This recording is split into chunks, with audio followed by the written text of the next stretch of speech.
Today I'm going to show you how to make a superfood that'll last a lifetime without refrigeration. And it's so nutritious, you'll never have to stockpile another food.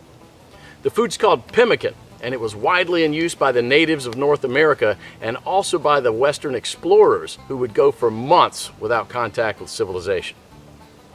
In the 19th century, even British soldiers had an iron ration of 4 ounces of pemmican. Many of these iron rations were found intact and edible as much as 50 years later. So let's just avert our gaze from modern survival thinking for a minute, and let's think about how the guys who explored the West 150 years ago did it.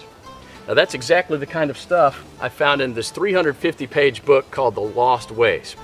It's probably the only survival book I've actually enjoyed reading, and you won't believe the survival things we've lost to history.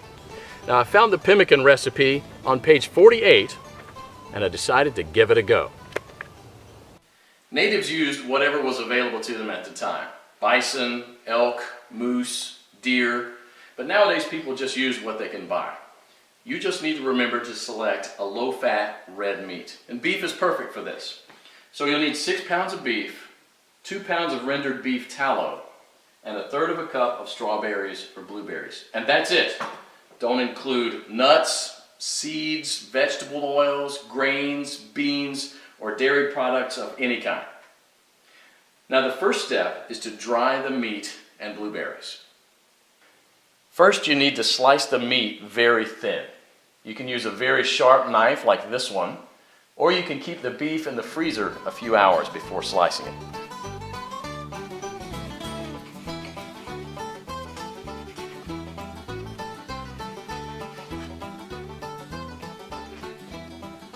If you don't have a dehydrator, you can set the oven to the lowest possible temperature, around 130 degrees, and put the strips of meat directly on the rack. So now place a tin foil on the right side of the rack and spread the blueberries out to dry with the meat.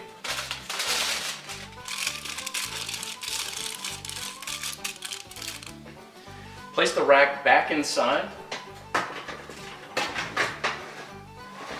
and crack the oven door to prevent moisture buildup.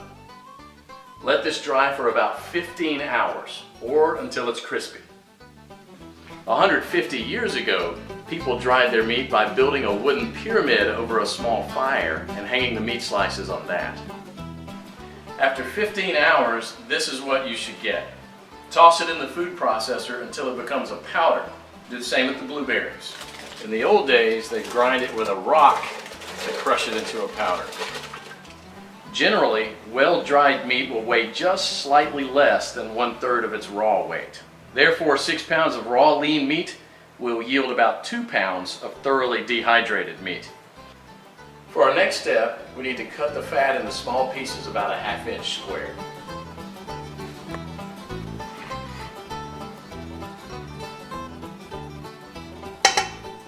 So place the fat in a pot on the stove and heat it up to a temperature between 225 and 250 degrees. And you don't gain anything from getting it any hotter than that, other than destroying the fatty acids, which we want to do as little as possible.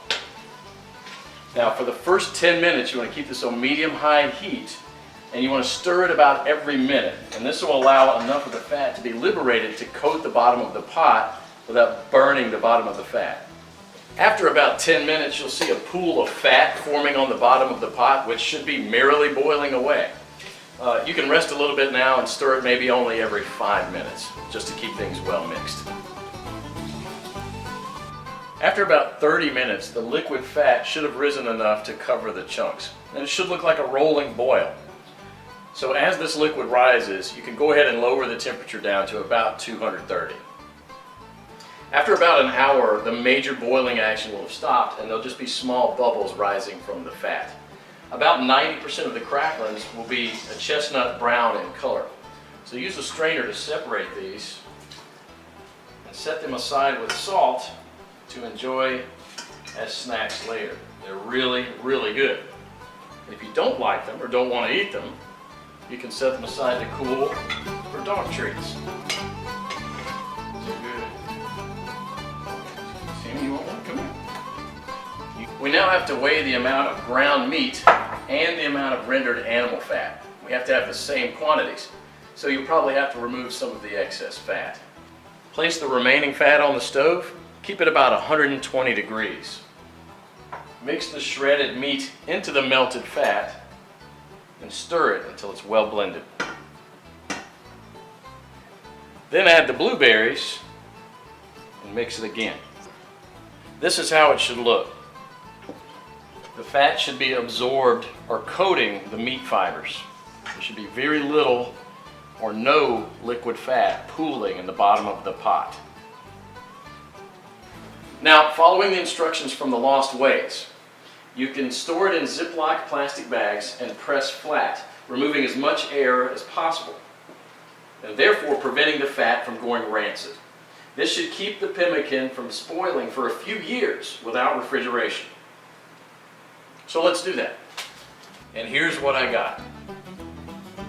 Pemmican is the ultimate survival food, no matter if you want to bug out or bug in. 10 pounds of pemmican would supply food for 2 full weeks of camping activities at 3/4 of a pound per day, providing 2,200 calories. In survival mode, the same 10 pounds of pemmican would supply energy for almost a full month. This was just one awesome chapter in the Lost Ways, but you won't believe the survival skills we've lost to history. And that's what this book is all about, saving our forefathers' skills.